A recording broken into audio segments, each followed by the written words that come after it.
Tony Pollard is going to have a monster year in 2023. Of that, I have no doubt. But there is a reason to like this kid right here, Deuce Vaughn. I'm about to tell you why it's vital to own both of these guys in 2023. I'm also going to talk about this kid right here and why he has some standalone value that could also win you a league. You just said, Smitty, you like Tony Pollard, and now you just said you like Deuce Vaughn. That's right, Bob. Get your popcorn ready. The Fantasy Football Show begins right now. This is the Fantasy Football Show with your host, Smitty.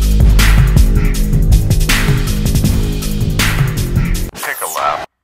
We were worried about Tony Pollard escaping the NFL draft, and he escaped it. That is not to say I don't love Deuce Vaughn in his role of being the backup in Dallas, and maybe his role of being some sort of change of pace back, playing a little bit smaller version of what Zeke Elliott brought to the table in 2022. But that doesn't mean Tony Pollard won't get fed a whole lot more work in 2023. I think he will. They franchise tagged him for a reason. They want him to be the lead dog. But two reports in the last couple days suggest that the Dallas Cowboys love this kid Deuce Vaughn. Cowboys personnel director Will McClay said the team views rookie Deuce Vaughn as a potential 3-down back. Now, haters are going to tell you this kid's too small to be a 3rd-down back, and his size limitations are kind of the reason why we can confidently say Tony Pollard escaped the NFL draft. Had the Dallas Cowboys selected a Bijan, a Gibbs, a Charbonnet, we'd be talking about Tony Pollard in a much more negative way than we're talking about Kenny Walker in Seattle. Vaughn out of Kansas State is 5'5", 179. That is tiny. Putting that in perspective, Darren Sproles was 5'6", 190 pounds. So we're talking about a much smaller guy at 5'5", 179. But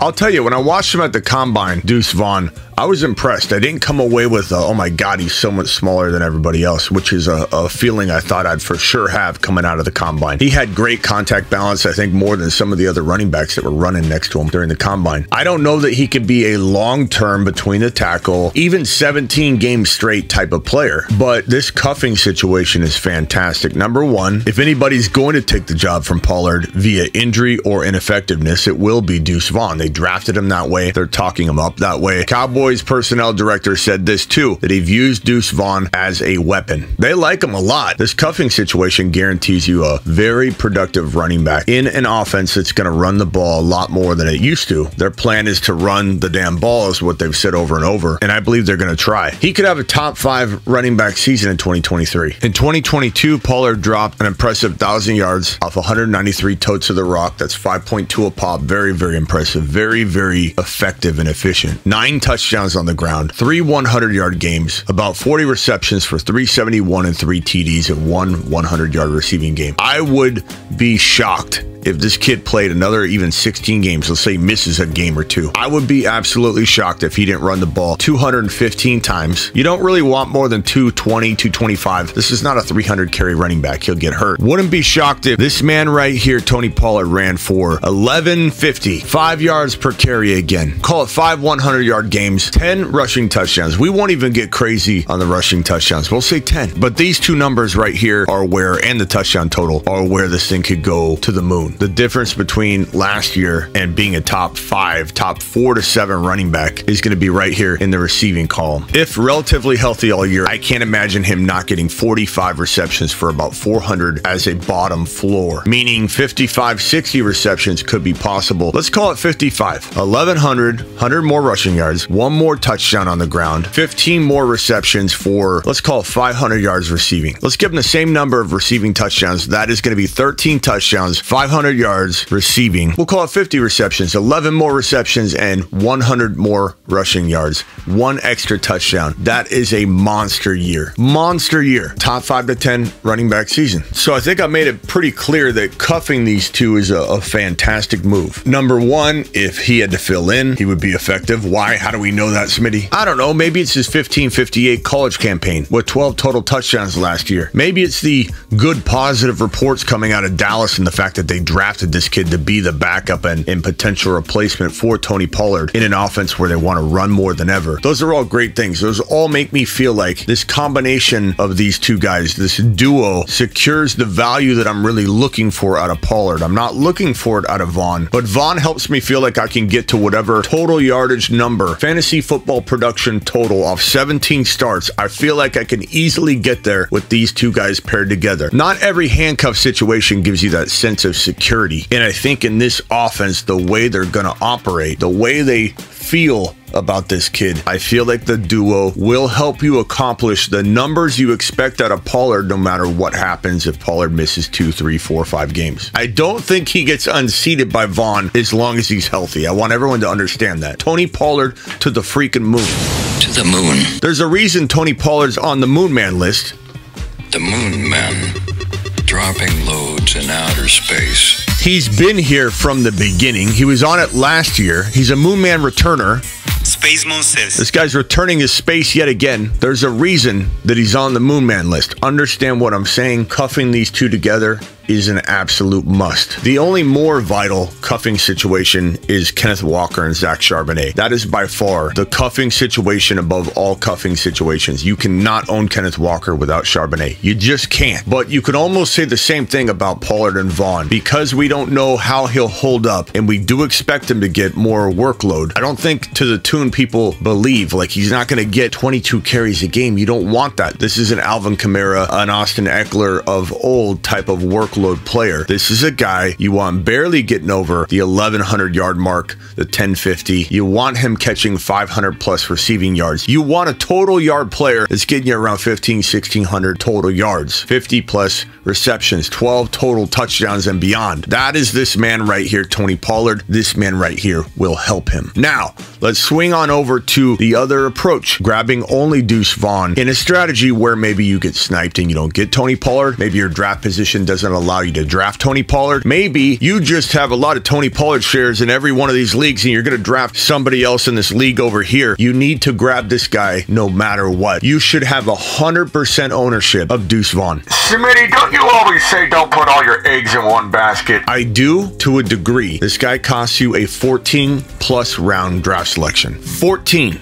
15. You can sometimes get him in the last pick in an Underdog Fantasy promo code Smitty draft. Make sure you hit that link in the description so you can get into one of these best ball drafts we do every Tuesday, Thursday, Friday. Deuce Vaughn falls to round 18, the final round. I grab him in 15, 16 to be safe. You can draft this guy in every single league you have, and you will have no negative ramifications if it doesn't work out, because it's literally your last pick, your last couple picks. You're going to grab a kid where you're grabbing somebody just to grab him. You can have 100% ownership of a player that, again, may not start 17 games effectively year over year, but if he gets in there for 5, 6, 7, 8 games in a row, Deuce Vaughn can win you a league. This is a league winner. This is a sleeping giant, a standalone must-have, and that is not a reflection of how I feel about Tony Pollard or that I predict Tony Pollard to fail. This is a separate situation, and I'm able to do this, and you should be able to do this too. This is a very good fantasy football trait to bring into your skill set in your wheelhouse. You need to be able to say, hey, I can love this kid. I can absolutely say I need both of them when I draft this kid, Tony Pollard. But standalone value, there is sneaky good value here. The same value that would protect me if I even go down the Tony Pollard route, meaning that if I'm right about Deuce Vaughn and he comes in and he starts 4 games and he wins you a league in weeks 10, 11, 12, 13 because he gets you into the playoffs and you wouldn't have made it without Deuce Vaughn, and then he returns to do well in weeks 15, 16, 17. I'm not wrong about Tony Pollard because I've already said this is a must-own handcuff. I'm gonna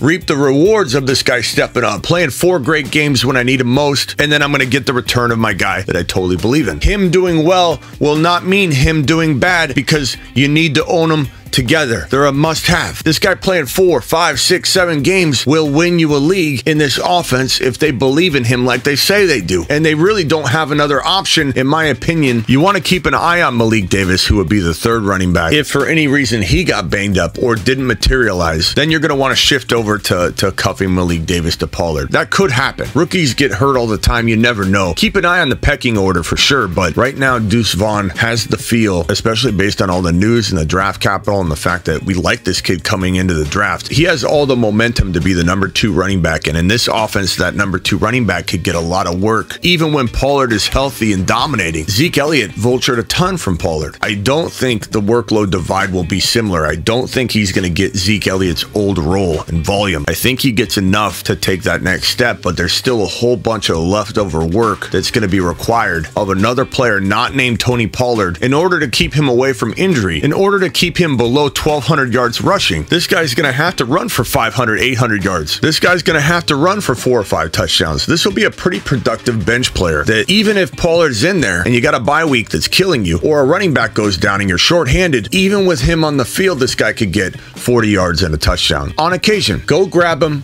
in every league. Make sure you get him if you own Pollard. Now get out of here. Oh, before you go, get on over to thefantasyfootballshow.com, which is my year-round ranking site, my year-round bowl prediction site, my trade calculator site. Everything you need to dominate your league. It is 365. This is not your mama's draft kit. This is not a draft kit. Draft kits are for people that don't update things year-round. This is a website, a fully operational 365, 24/7 website. And so this is something that you need 365 to dominate the offseason, the in-season, your draft, the ad drops, the start bench advice, all the stuff you need to dominate your league year-round. thefantasyfootballshow.com. Now get out of here. This is the Fantasy Football Show with your host, Smitty.